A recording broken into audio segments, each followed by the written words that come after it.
Hello friends, welcome to மிதன் tips. இன்னைக்கு நம்ம சுண்டைக்காய் வத்தல் குழம்பு எப்படி செய்யறதுன்னு பார்க்க போகிறோம். அதுக்கு நம்ம யூஸ் பண்ணக்கூடிய பொடி பார்த்தீங்கன்னா, குக்டு மசாலாலேருந்து ஒரு சாம்பிள் பேக் நம்மளுக்கு சென்ட் பண்ணியிருந்தாங்க. அந்த மசாலா தூள் வச்சு எப்படி இந்த வத்த குழம்பு செய்யலாம் அப்படின்னு சொல்லி பார்க்கலாம். அதுக்கு நான் எடுத்துருக்கிறது வீட்டிலேயே ப்ரிப்பேர் பண்ண சுண்டைக்காய் வத்தல் தான். ஃபஸ்ட்டு நல்லெண்ணெய் ஊற்றி நம்ம 2 டேபிள் ஸ்பூன் அளவுக்கு சுண்டைக்காய் வத்தலை எண்ணெய் நல்லா காஞ்சதுக்கப்புறமா அதுக்குள்ளே போட்டு நல்லா பொரிச்சு எடுத்துக்கலாம். நல்லா மணம் வந்ததுக்கப்புறமா அதை செப்பரேட்டாக ஒரு பிளேட்டில் எடுத்து வச்சுட்டு திரும்ப அதே ஆயிலில் நம்ம குழம்பு வைக்க ஸ்டார்ட் பண்ணிடலாம். ஸோ புளிக்குழம்பு வத்தக்குழம்பு அப்படின்னாலே நம்ம சூஸ் பண்ணுறது நல்லெண்ணெய் தான்.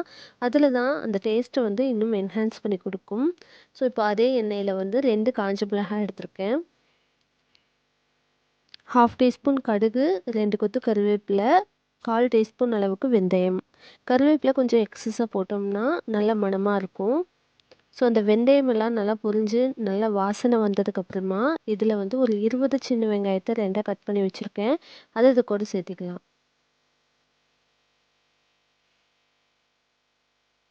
லைட்டாக கிளறி விட்டுட்டு அது கூட ஒரு 10 பல் பூண்டை இப்படியே நறுக்கி வச்சுருக்கேன், அந்த பூண்டு சேர்த்திக்கலாம். அது கூட ஒரு பச்சை மிளகாய் சேர்த்திக்கலாம் ஃப்ளேவருக்காக.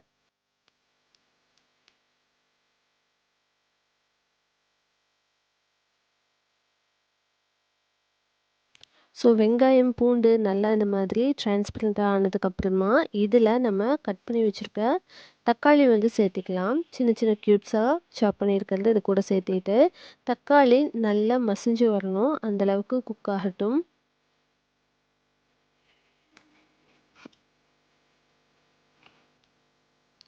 ஸோ இந்தளவுக்கு தக்காளி நல்லா குக் ஆனதும் நம்ம இதில் 3 டேபிள் ஸ்பூன் அளவுக்கு வத்தக்குழம்பு மசாலா தூள் இது கூட சேர்த்திக்கலாம்.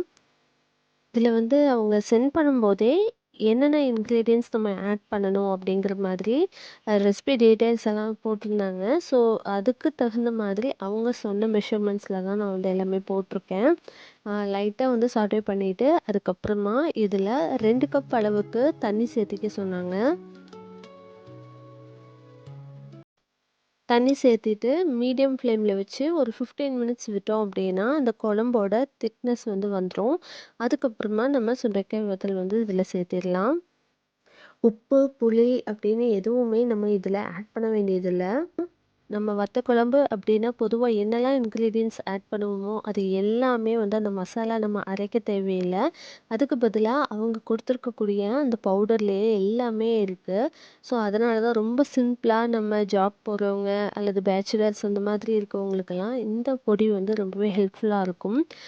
ஸோ ஃபைனலி அந்த குழம்பு கொஞ்சம் திக்கன் ஆனதுக்கப்புறமா நம்ம ஏற்கனவே வறுத்து வச்சுருக்க சுண்டைக்காயை சேர்த்துட்டு அதுக்கப்புறம் ஒரு கொத்து ஃப்ரெஷ்ஷான கருவேப்பிலையும் ஃபைனலாக ஆட் பண்ணிவிட்டு ஸ்டவ் ஆஃப் பண்ணிவிட்டு அதுக்கப்புறம் ஒரு டேபிள் ஸ்பூன் அளவுக்கு நல்லெண்ணெய் சேர்த்திக்கிட்டோம் அப்படின்னா இன்னுமே அந்த ஃப்ளேவர் நல்லாயிருக்கும். ஸோ ஃபைனலி இதை ஆட் பண்ணிவிட்டு நம்ம சாப்பாட்டோடு சேர்த்து சுட சுட சாப்பிட்டோம் அப்படின்னா அவ்வளோ நல்லாயிருக்கும்.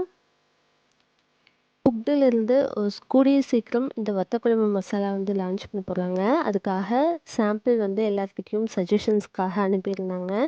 ரொம்பவே டேஸ்டியாக அண்ட் ரொம்பவே ஒர்க் சீக்கிரமாக முடிகிற மாதிரி இருந்தது.